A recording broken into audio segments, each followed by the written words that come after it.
Hello, it's Reverend Chris Taylor again, and I'm going to read part 2 of chapter 2 of The House at Pooh Corner, in which Tigger comes to the forest and has some breakfast.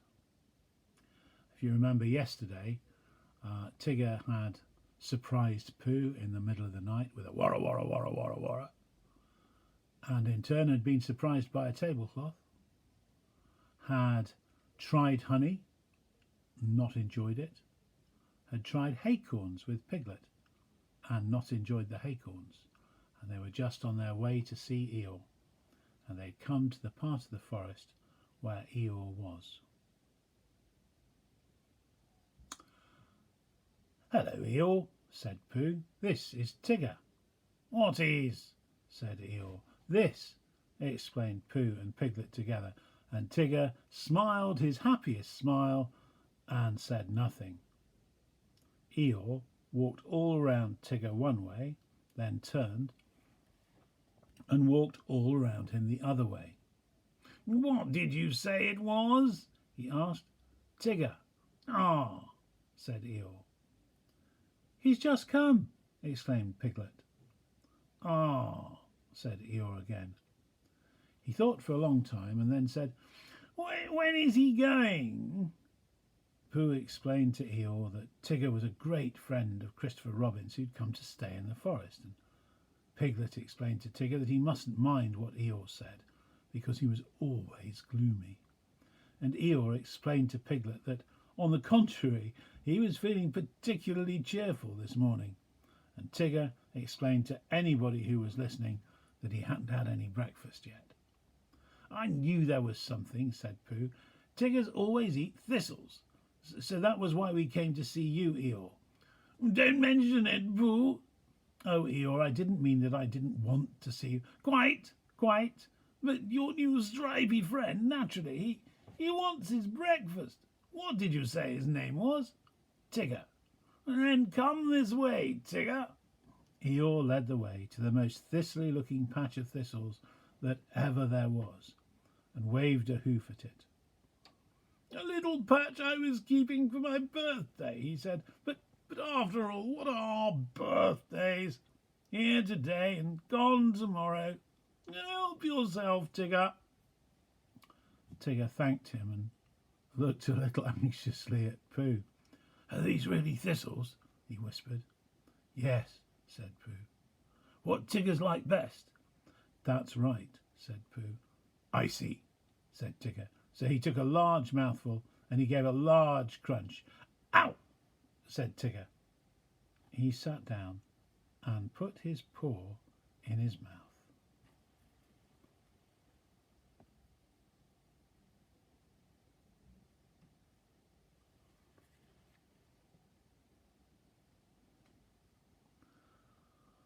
"What's the matter?" asked Pooh. "Hop!" mumbled Tigger.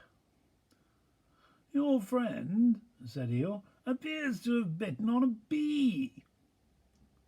Pooh's friend stopped shaking his head to get the prickles out and explained that Tiggers didn't like thistles. "And why bend a perfectly good one?" asked Eeyore. "But you said," began Pooh, "you said that Tiggers liked everything except honey and acorns." "And thistles," said Tigger, who was now running round in circles with his tongue hanging out. Pooh looked at him sadly. "What are we going to do?" he asked Piglet. Piglet knew the answer to that, and he said at once that they must go and see Christopher Robin. "You'll find him with Kanga," said Eeyore. He came close to Pooh and said in a loud whisper, "Could you ask your friend to do his exercises somewhere else? I shall be having lunch directly, and I don't want it bounced on just before I begin. A trifling matter and fussy of me, but we all have our little ways." Pooh nodded solemnly and called to Tigger, "Come along, and we'll go and see Kanga. She's sure to have lots of breakfast for you." Tigger finished his last circle and came up to Pooh and Piglet. "Hot," he explained with a large and friendly smile. "Come on," and he rushed off. Pooh and Piglet walked slowly after him, and as they walked, Piglet said nothing, because he couldn't think of anything, and Pooh said nothing, because he was thinking of a poem, and when he'd thought of it, he began. What shall we do about poor little Tigger? If he never eats nothing, he'll never get bigger. He doesn't like honey and acorns and thistles, because of the taste and because of the bristles. And all the good things which an animal likes have the wrong sort of swallow, or too many spikes. He's quite big enough anyhow, said Piglet. He isn't really very big. Well, he seems so. Pooh was thoughtful when he heard this, then he murmured to himself, but whatever his weight in pounds, shillings and ounces, he always seems bigger because of his bounces. And that's the whole poem, he said.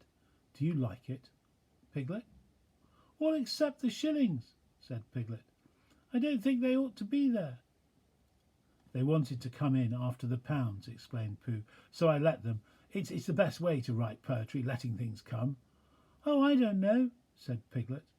Tigger had been bouncing in front of them all this time, turning round every now and then to ask, is this the way? And now at last they came in sight of Kanga's house, and there was Christopher Robin. Tigger rushed up to him. Oh, there you are, Tigger, said Christopher Robin. I knew you'd be somewhere. I've been finding things in the forest, said Tigger importantly. I've found a Pooh and a Piglet and an Eeyore, but I can't find any breakfast. Pooh and Piglet came up and hugged Christopher Robin and explained what had been happening. Don't you know what Tigger's like? Asked Pooh. I expect if I thought very hard I should, said Christopher Robin, but I thought Tigger knew. I do, said Tigger. Everything there is in the world except honey and acorns and what were those hot things called? Thistles. Yes, and those. Oh, well then, Kanga can give you some breakfast. So they went into Kanga's house, and when Roo had said, Hello, Pooh, and hello, Piglet, once, and hello, Tigger, twice, because he'd never said it before and it sounded funny, they told Kanga what they wanted, and Kanga said very kindly, Well, look in my cupboard, Tigger dear, and see what you'd like, because she knew at once that however big Tigger seemed to be, he wanted as much kindness as Roo. Shall I look too? Said Pooh, who was beginning to feel a little 11 o'clockish. He found a small tin of condensed milk, and something seemed to tell him that Tigger's didn't like this, so he took it into a corner by itself and went with it to see that nobody interrupted it. There's Pooh and Piglet and Tigger and Christopher Robin in the 100-acre wood. And that's the end of the chapter. I hope you enjoyed it.